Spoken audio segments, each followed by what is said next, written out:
Welcome in, everybody, to our offensive line breakdown segment with Grant Cook, and it's called Let Grant Cook. And Grant, we're just going to get right to the tape. What you saw, what we've already discussed, just a poor performance. The answer to the question of why were they not running the ball more, completely dominated up front by Auburn's defensive front. A very impressive defensive day for Auburn. Yeah, I think we left a little bit out there on the field from an offensive line standpoint. We played really well against Tennessee. We played really well against A&M. You expect at that point to kind of keep the ball rolling against a team that is Auburn, who has a good defense. And I don't want to say it was all about Arkansas's offensive line. And DJ, you had a few of your tight end boys had Yeah, some rough days in the run game as well. rough day, rough day. But I don't want to blame it all on the fact that we didn't play well. Auburn played extremely well. They played with an intensity, with a toughness that I want our defense to play with, frankly. And so they had a really good scheme. You could tell that Hugh Freeze and DJ Durkin came in and said, "We're going to stop Arkansas's run. That's what they want to do first, and we're going to make them one dimensional." And they were able to do that. And so, we'll jump into a few clips where you kind of have some of this where you're like, "What are we doing?" Right? Yep. And so we'll start off right here. And I got my notes. Sorry, I apologize. I didn't have those pulled up a little bit earlier, but Yeah, we got a uh, little 3rd-and-1 action right here. yeah, 3rd and 1. So this is the opening drive of the game. We have the ball. These are the things that we've been really good at all year is converting 3rd downs. And so I want to talk about Platt and I want to talk about Caden Kittler here. Both of these guys allow penetration. They allow the defensive end, the defensive tackle across their face, and really kind of blow this play up. And so when you're looking at this, you can see Platt bad aiming point. And so Mm-hmm. he's allowing this guy to penetrate inside. And then you got Cade who overreaches this guy and allows him to come across his face as well. And so when you see that, it just muddies everything up for Braylon, who now has to make a cut in the backfield. Um, Mm-hmm. so also when Jaden allows this penetration here, it kind of blows up Kobe Branham, who's the puller. And so he can't get around Yep. to number 0. And so everything just gets bottled up kind of in the backfield. And now Mm. you got no push. You got nowhere for the running back to go. You just need 1 yard, but you can't end up getting it. So yeah, shut down on the 3rd-and-1. So we get back up on the ball, field position where we are. I think this would have been a 50+ yard field goal, 4th-and-1. Good decision to go for it. Let's go ahead and take a look at the play or run it through one time, and then we'll take a little bit closer look. But blown up in the backfield. Once again, you want to talk about performance up front? Who we got? Yeah. So sadly, we're going to highlight the same 2 players. So we got back-to-back plays that, 2 things that you don't want to put on film. And really, it's the same exact thing that they just got wrong maybe 55 seconds before this play was run. You see Jaden, excuse me, that allows, again, penetration by number 15, bad aiming point. And so we see penetration there. And then you see Cade going backdoor again right here. And this guy 2 gaps him. Ooh. And then, hey, right here, DJ, as a quarterback and a running back, I never received the handoff, but I don't think I would love this view, Not a good look. Frank. And it looks like we're reading number 35, maybe right here. Mm-hmm. Um, and I'll be honest with you, based on when you let this thing play out, it almost looks like Talon tries to pull this ball, Yeah, but it all happens so fast. you see This it. defensive line is just right on top of everybody. Yeah. You can see Talon kind of gets spun around, almost like he left his hands in there trying to get that ball out. Mm. But I mean, they're right on top of him too quick. Yeah, it did look from this angle. Everybody's thinking, why did he not pull it out? It does. You're right, because you can see he kind of gets stuck in there.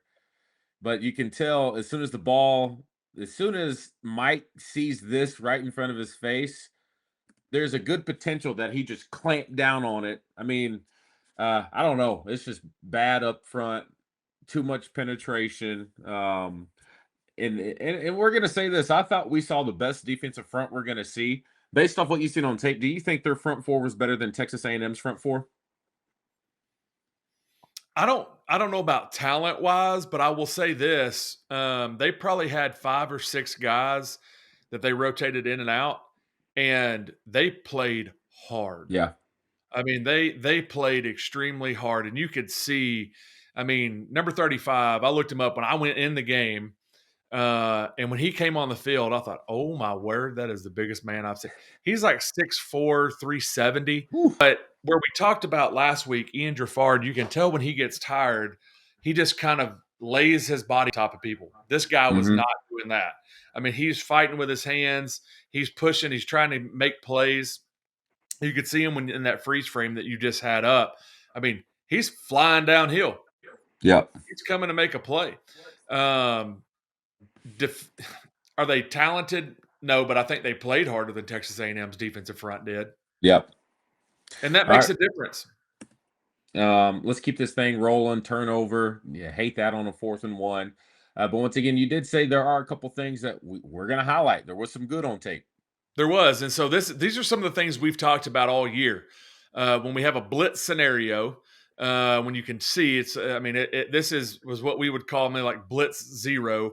So Mhm. it looks like man-to-man coverage across the board. You can see all the defensive backs are at, roughly 5 to 10 yards out from their receivers, and then they've got more than we can block.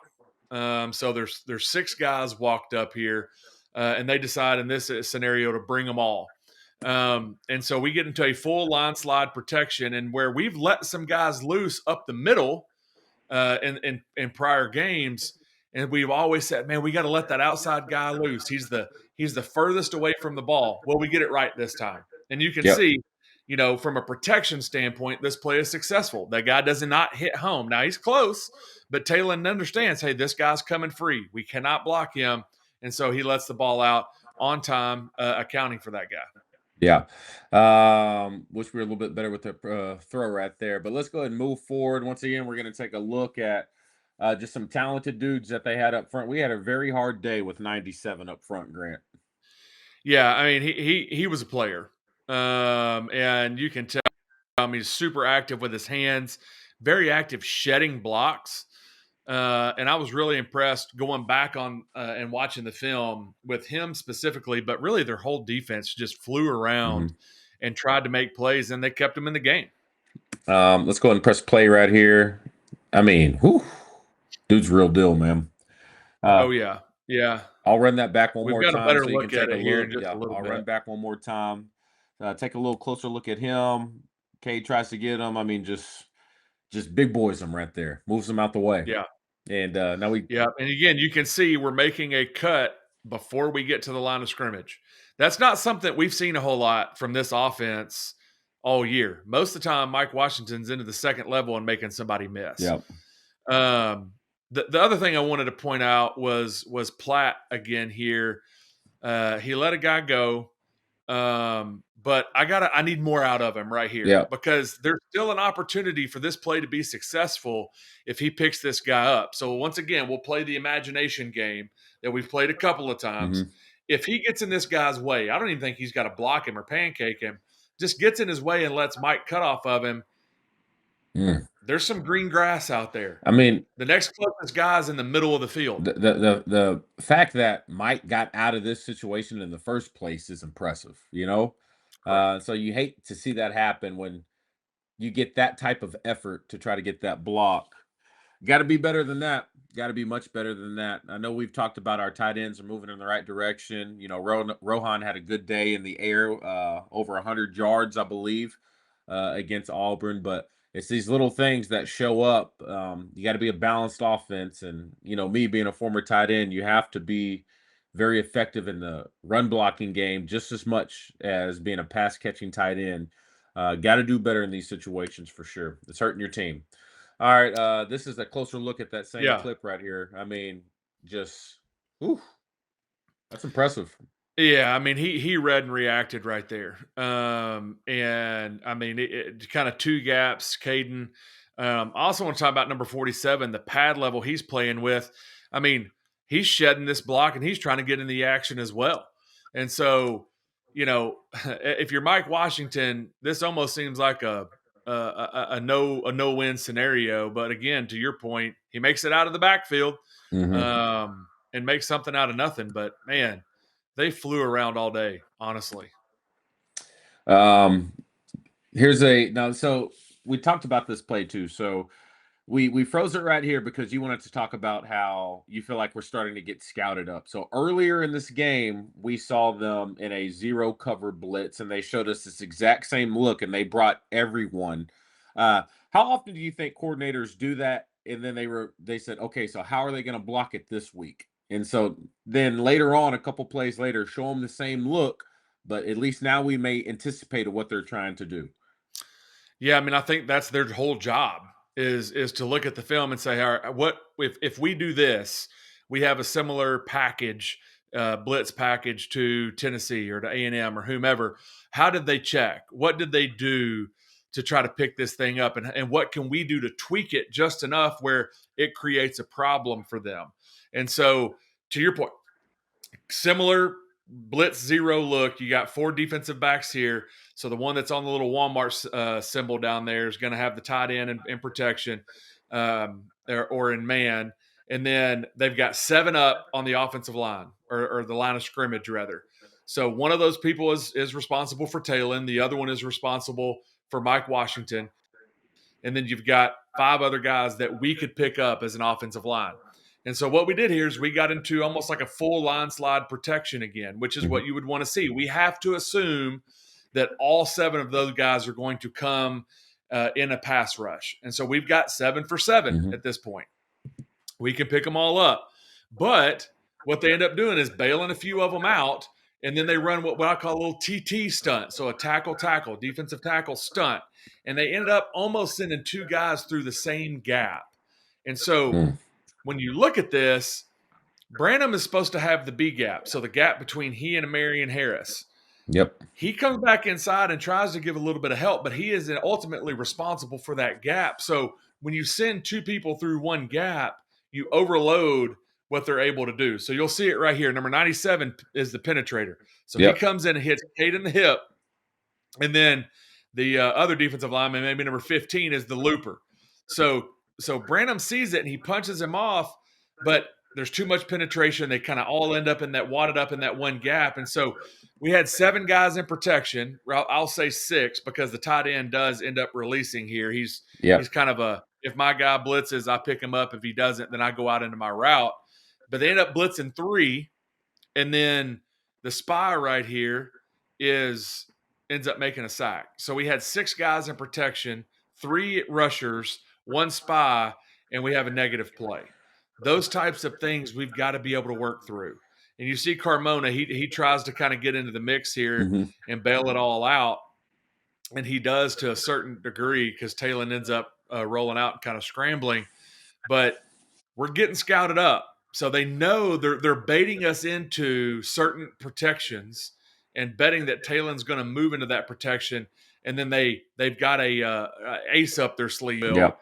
it comes to what they want to do in their blitz. How many times have we talked about Grant? If you're an offensive lineman and you see your quarterback holding the ball, not good. Bad, Not good at bad day, all. bad day.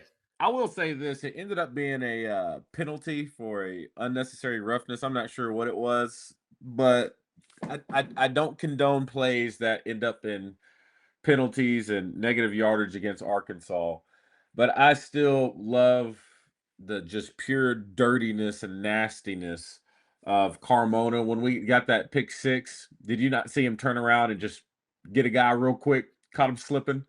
It was number Um, 97. it was Oh yeah, letting them know. So I don't condone it, but like I do like that edge because Auburn, they had all their guys playing with that edge, and so Carmona, if you're listening out there, keep that edge going, man, and make sure everybody on that offensive line plays with that type of edge, almost like a I don't like you, I'm yeah. here to physically dominate you all day. I don't like you. I love his approach to the game. I will Um, too. I- I'll say also shout out Mr. Carmona. We met oh him yeah, in the pregame show. Yeah. And so very cool to meet Carmona's mom and dad before the game Saturday. Yeah, that was fun. That was fun. Once again, we're always live at the Alumni House. Anybody wants to come in town, we'll be there for homecoming 2 hours before kickoff. All right, let's keep this thing rolling. Once again, number 17. Whew, dude was Dog. special. And so a lot of people talk about Talon and his NFL potential. This dude right here is 17. He's that type of caliber of player baseline. So when we talk about Talon's ability to get out of the pocket, some of these guys in college, I think his athleticism will allow him to get away from trouble. But the dude you see right here on this screen, that is the bare minimum of the type of talent and speed you're going to see at the next level across the board. And so I think that's why it's so important. Yes, Talon to be a guy who can get out of the pocket and use his legs when he needs to, but it needs to be almost sometimes the last resort. You have to be able to have poise in the pocket, get the ball out on time, because you're not going to be able to run away from those guys at the next level as often as he is now in college. But all right, let's go ahead and keep it rolling. Another one, something we saw last week on tape. We'd like to see some carryover, pre-snap reads to try to get some indicators to help the offensive line. People right now are thinking, why does the offensive line care about a potential, corner or a walk down safety or an outside linebacker blitzing? Yeah, so we'll get into that in 1 second. But as we talked about last week, when you start to see a safety stacked over top of a corner, just some things need to start going off. And I'm not saying every single time it's that way, but DJ, you tell me probably 85, 90% of the time when they're in this look, Yeah. you gotta assume somebody's coming. So what I would want to see here is our receiver that's on the hash right here. And you can even see that corner's almost shaded inside. Like, I That know I've got nickel. a I think long way to go. I got to get there. he's a nickel out there, but essentially same thing. Yes, every time they're stacked out there, especially over the slot, big indicator. But go ahead. Yes. And so if I'm the receiver, what I would want to see from the receiver is him pointing at this guy. Hey, look at this guy right here. Yo, yo, yo, yo. Yep. Look at my guy. Look at my guy. Right. And so now Talon's looking. So everybody has that communication. So what we're doing here, we're going to run a little pitch play to the outside. But what this does to the defense is now everybody's got a gap over because this guy's now got on the outside. So Yep. that is going to be slanting to the boundary here, the bottom of the screen. And so when we're in a run play, if you know that, you change your aiming point a little bit. Instead of coming straight down onto the corner or to the pad of the shoulder pad of this guy, I know I Yep. need to take a little bit more of an upfield approach because he's going to come to me. And so you can see when this play starts, everybody starts. So you can see everybody's going to kind of go to the Mm-hmm. left here, right? And so you can see Jaden right here is bad aiming point. He didn't know, hey, this guy's going to come out. So if you don't know where this guy's going before the ball is snapped, it's a really tough thing to do to block these guys. They're already very athletic, very good players. And so now we're in a position where we're all chasing instead of Yep. walling this thing off and creating a clean running lane for Mike Washington. Um, Second thing, Brandon also, or no, excuse me, I want to go Rohan Gaines. Again, everybody's coming down to the bottom of the screen because we had that blitzer up top. So I want him on the upfield shoulder. Well, when he comes off the ball, gets in there, he hits him in the middle of the numbers, and this guy works across his face as well. So now we're just muddying up this hole for Mike Washington. Mm. If you seal those two guys, DJ, we got a really good opportunity. Branham, Absolutely. also stay on this block, man. Stay on it. Get out there and run. You're up on a safety. Offensive lineman against a safety, it should just be mayhem.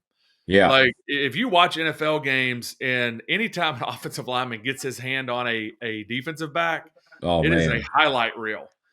But either way, you've got to stay on this block, continue to push this guy out of bounds, and make it better. Even on the backside here with Cade, you got to know this guy's trying to get back across your face. So take a little bit wider of an aiming point because even if we do everything right on the front side of the play, this guy's working down the line to Mhm. make something happen right down the line of scrimmage. So, it all comes back to communication, DJ. And I think with that receiver saying, "Hey, cowboy, cowboy," that's what we used to call it, a corner blitz, Yeah. cowboy, cowboy, cowboy. I mean, that's what everybody was saying. Then, oh, boom, all the way down the line, you would hear it to Rohan and Jaden down at the very end of the line of scrimmage, the furthest people away from where that blitz is happening.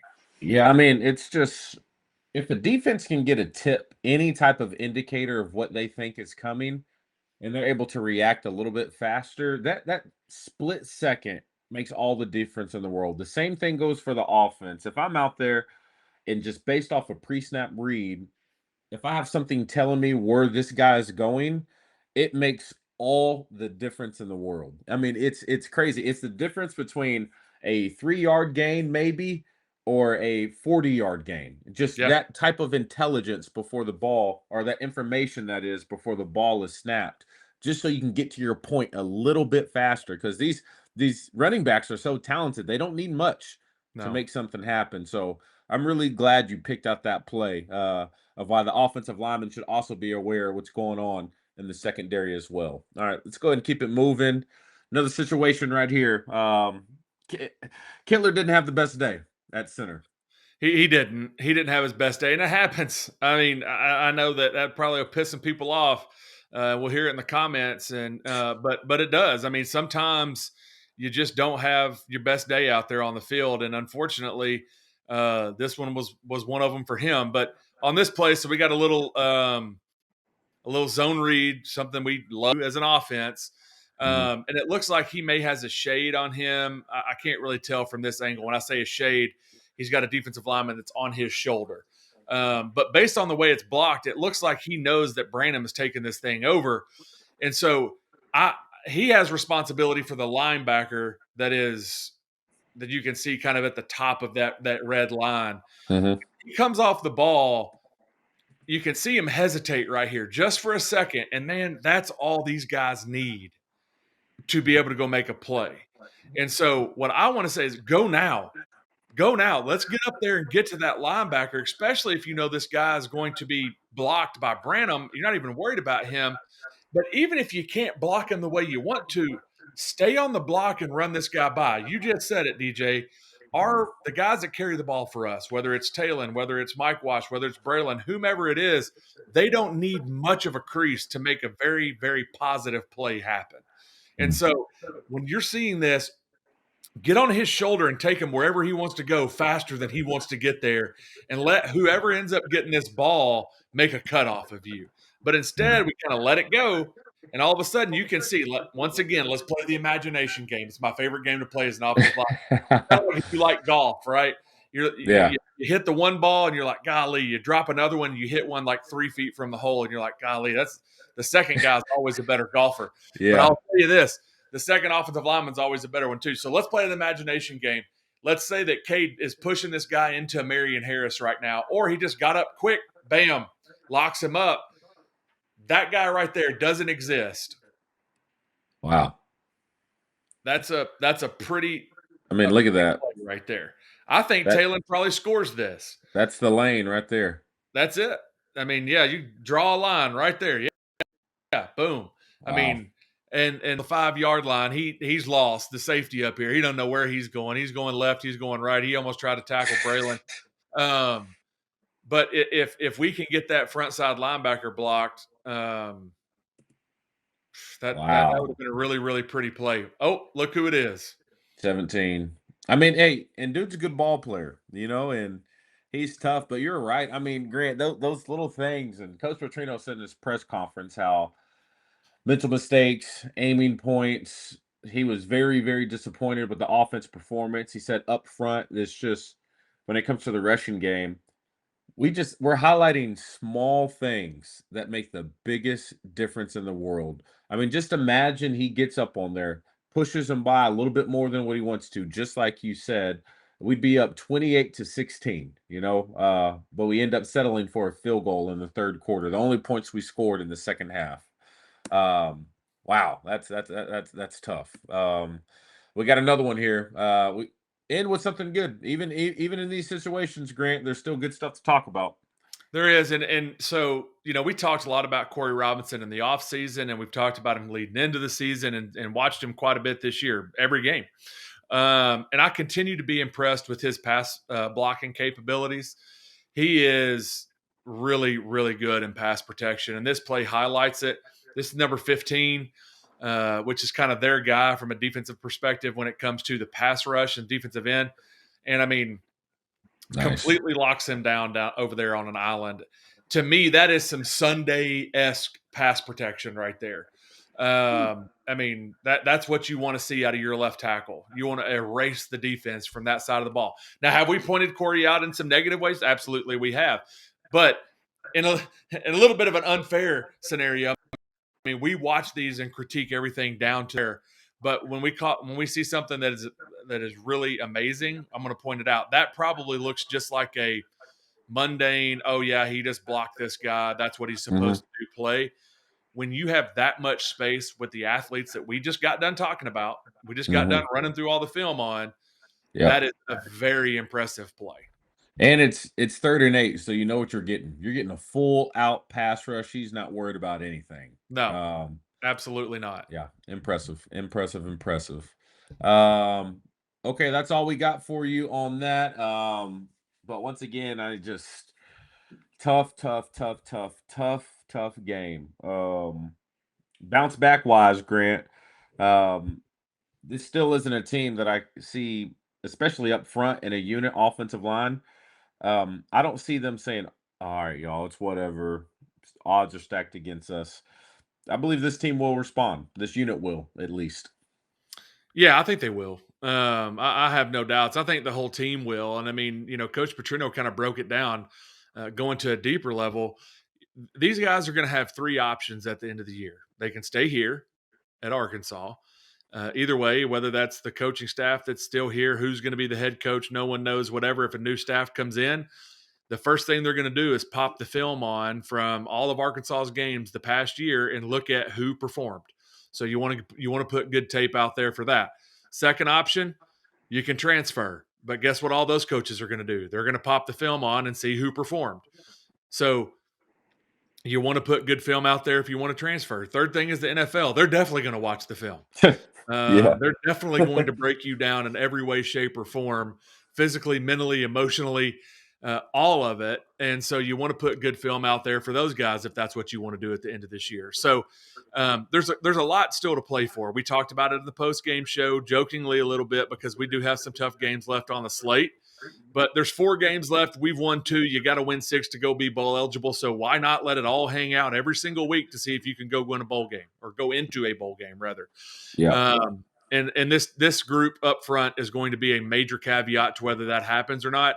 And so no, I think with leaders like Carmona and Corey Robinson and those guys, they're not going to lay down. They're not going to just say, well, we got our butt kicked by Auburn up front. And so these seems like the guys that are going to jump back into practice and say, what did we do wrong? How do we make it better? Let's go fix it. Grant, I like it, man. Still a lot on the line, obviously, this year. Fan base, I guess we're going to find out who's ride or die Razorback fans. We've been in these situations before. Yeah. I mean, Coach Petrino's first year, we knew what it was like to play for a season when we knew we weren't going to a bowl game. But then we had a hell of a game to end the year down in Little Rock against LSU for our 5th win of the year. But yeah, not the way the season panned out. I wouldn't say anyone at this point, and if you are somebody who would assume that we would have been 2-6, I want to see I want to see the receipts on that one. I wouldn't have thought this for sure, but um, we'll see what happens. Chip Kelly got fired over there at LSU.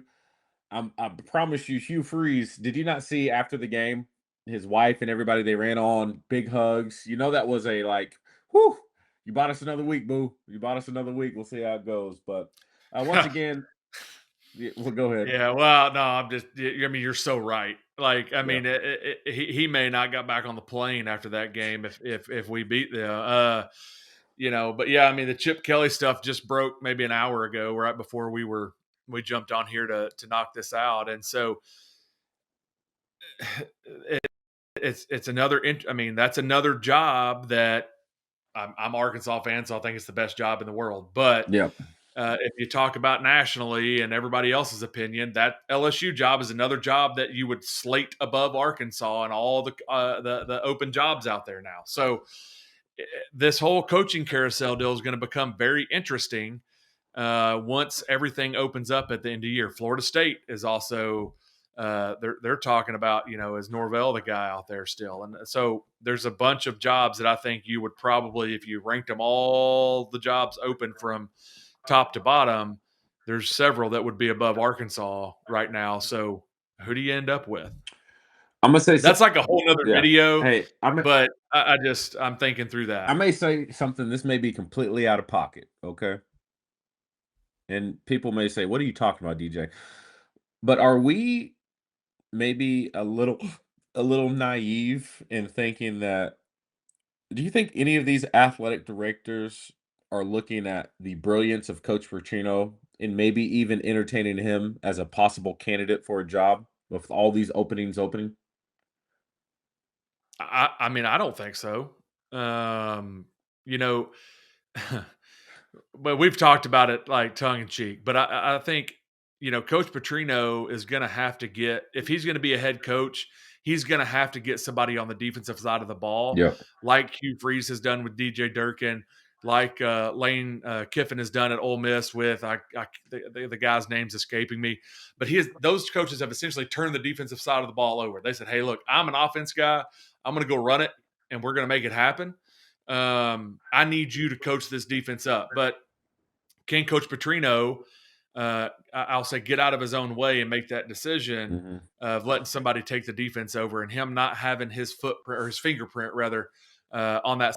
I don't know if he can. I think he would make a great head coach. I would love for it to happen at Arkansas and us be successful under him again. But if he can't, then I don't know. We'll see. Yeah. How wild would that be if it's like breaking news, Coach Petrino accepts the head coaching job at LSU? Could you imagine? That'd be wild. Oh man. Hopefully we don't have to play this clip back and say, "Oh my gosh, they talked about it on the Yeah, did podcast and we then it talk about happened." this already? Yeah. Deja vu. Oh man. Anyway, Grant, appreciate you, man. Have a good night. All right. Yeah. Go Yep. Hogs. Here we go, baby. We're 1-0. Let's go.